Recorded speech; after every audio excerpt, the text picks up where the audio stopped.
Welcome to Voich Daily Finance, the most important news personalized for you every day. Supported by Voich.com. After listening to today's news, you'll know First Fed's newest Governor Miran casts a lone dissenting vote for an aggressive 50 basis points rate cut, challenging inflation fears. So we'll discuss why this rare dovish dissent could foreshadow a major pivot in future monetary policy and what it means for interest rate expectations. Second, a Fed governor's call with Trump before a dissenting vote ignites a fierce debate over central bank independence. We'll examine how this perceived political pressure on monetary policy threatens Federal Reserve independence and could increase market volatility. Third, the new $100,000 talent tariff on H-1B visas sends shockwaves through Wall Street and Silicon Valley. In this episode, we'll break down why this new policy could either reignite services inflation or push high-skilled jobs offshore. A brand new Federal Reserve governor just drew a line in the sand against the entire Fed committee, and he's doing it just days into the job. In a stunning public break, Federal Reserve Governor Stephen Miran has become the lone dissenter among 12 voting members. While the Fed just cut its benchmark interest rate by a quarter point, Miran voted for a much more aggressive half-point reduction. You know, we've been tracking the mounting pressure for bigger cuts, Trump pushing publicly, and Governor Waller even hinting he'd consider a half point if conditions deteriorated. Well, it's no longer hypothetical. Miran actually cast that vote. The backdrop of big labour market revisions and cooling payroll gains we flagged earlier really helps explain why someone on the inside is now pressing for faster easing. In the world of central banking, a lone dissenter can be a powerful signal. Historically, a single dovish vote, especially from a new governor, sometimes foreshadows the future direction of the entire committee. Think of it as the first crack in a dam. It suggests a growing split in opinion and could mean the Fed has a lower threshold for more aggressive rate cuts than most people currently believe, creating an uncertainty that markets really don't like. And his reasoning is sending a ripple through Wall Street. We've mentioned the committee's long-running worry that tariffs could disrupt supply chains. Chair Powell himself warned about that. Today, Miran is directly challenging that fear. He went on the record stating, "I'm clearly in the minority in not being concerned about inflation from tariffs." He then added, "But that was also true in 2018 to 2019, and I think I probably could take a little victory lap about that." Interestingly enough, he's pointing to something concrete here. He says there's no discernible difference in inflation rates between import-heavy goods and other core goods, and no clear trend gap between US and international core goods inflation. The economic logic behind his confidence is based on the difference between a relative price shift and broad inflation. Miran's argument is that tariffs make specific imported goods more expensive, but they don't necessarily lift the overall price level. Why? Because many companies might just absorb the extra cost to stay competitive, or consumers simply switch to cheaper alternatives. This is exactly what research from the 2018 to 2019 period showed. The pass-through to consumer prices was moderate. He claims there is simply no evidence to support the inflation fears, pointing out that there's no discernible difference in inflation rates between import-heavy goods and other goods. His direct words: "If I thought that tariffs were driving any material inflation in the United States, I'd look for evidence. I see no evidence that it's occurred. However, if you zoom out, you'll see another layer of complexity at play, and it has everything to do with China. For over 2 years, China has been experiencing producer price deflation, meaning factory gate prices have been consistently falling. This wave of cheaper exports from China might be masking the true inflationary impact of US tariffs. Essentially, price cuts from Chinese producers could be offsetting the price hikes from the tariffs. The risk here is that if China's economy recovers and its producer prices stop falling, that hidden inflation could suddenly surface, catching a dovish Fed completely off guard." For our listeners in the Chinese-speaking world, this is a crucial connection to watch. China's Producer Price Index, or PPI, has a direct, though hidden, impact on the inflation debate in the US. This puts him in direct opposition to the rest of the committee, whose official forecast shows inflation running above the Fed's 2% target until 2028. And Miran's dissent isn't just about tariffs. He's also challenging conventional wisdom on immigration, believing President Trump's policies will have a very disinflationary effect. His view turns a major inflation worry on its head. The conventional thinking is that a surge in immigration increases demand for housing, leading to higher rents and home prices, stubborn shelter inflation. But Miran is looking at the other side of the coin. He suggests a sharp reversal of immigration policies would curb that housing demand, creating a powerful disinflationary shock that could cool the stickiest part of inflation much faster than anyone expects. Just confirmed, Stephen Miran is serving a term that expires in January 2026. In his very first meeting, he has established himself as a powerful dissenting voice, challenging the Fed's core assumptions. So the battle lines are drawn. The key things to track are inflation data, especially the gap between goods and services prices, China's monthly PPI data, and of course, the votes of other Fed members. If Miran starts to gain allies, it could signal a major pivot in US monetary policy. We just discussed the economic earthquake from Governor Miran's dissenting vote. Now, let's turn to the political aftershocks, because this story has another, even more controversial layer. A phone call from President Donald Trump right before that vote. This is Federal Reserve Governor Stephen Miran, and his first move on the job is sending shockwaves through the financial world.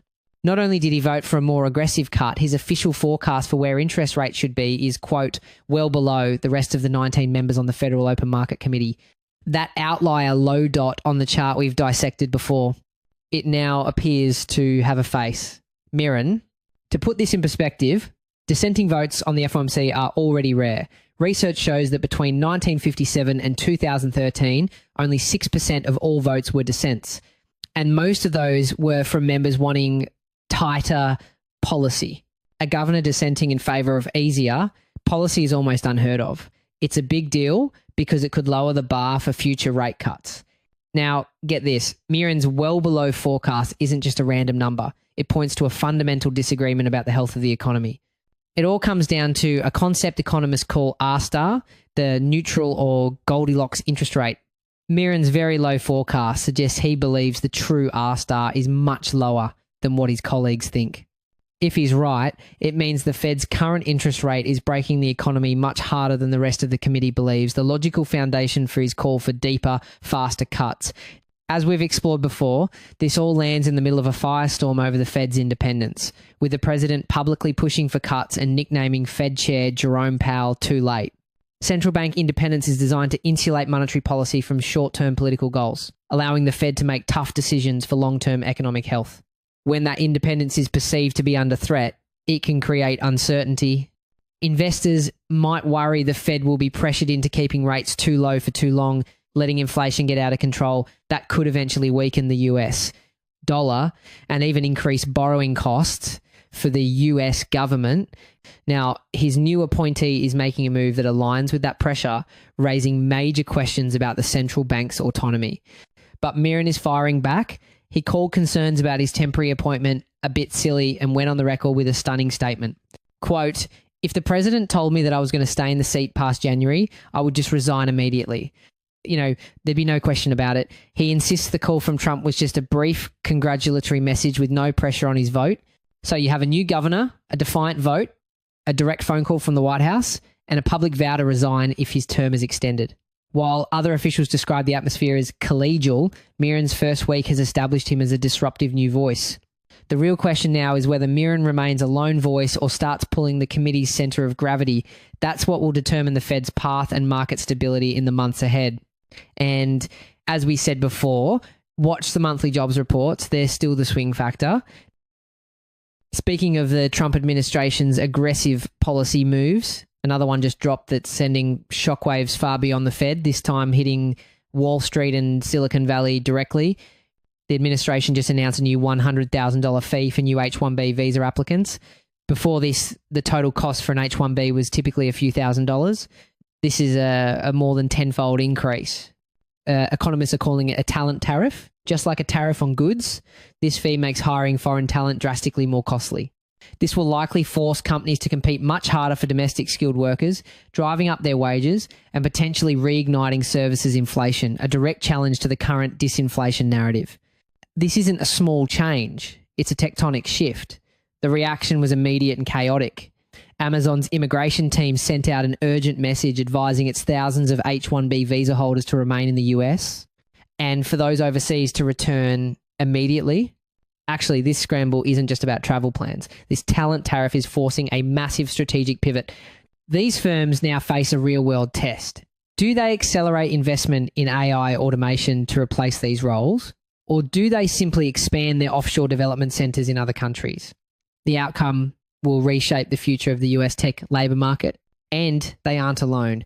JP Morgan Chase, Goldman Sachs, and Microsoft have all issued similar guidance, urging employees on these visas to avoid international travel, warning that leaving the country could jeopardise their immigration status.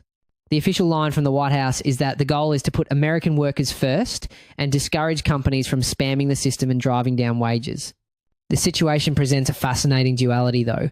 While the policy aims to protect American jobs, it might just push them offshore even faster. This is brain drain arbitrage. When we place the US policy alongside Canada's goal of attracting talent, the contradiction becomes clear.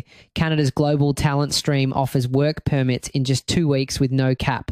A recent Canadian program offering 10,000 work permits to H-1B holders in the US was filled in less than 48 hours. The US might be unintentionally pushing its top talent and the innovation they create directly to its competitors.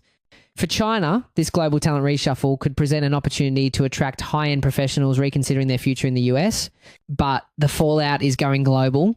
India's Ministry of External Affairs fired back, highlighting the likely humanitarian consequences and disruption caused for families. South Korea is also assessing the damage. The numbers reveal the high stakes. Amazon alone employed over 14,000 H-1B holders as of this year. Microsoft, Meta, Apple, and Google each had over 4,000. This is a direct challenge to the business model of America's largest companies, and this goes deeper than just staffing. There's a well-documented phenomenon known as the immigrant founder premium.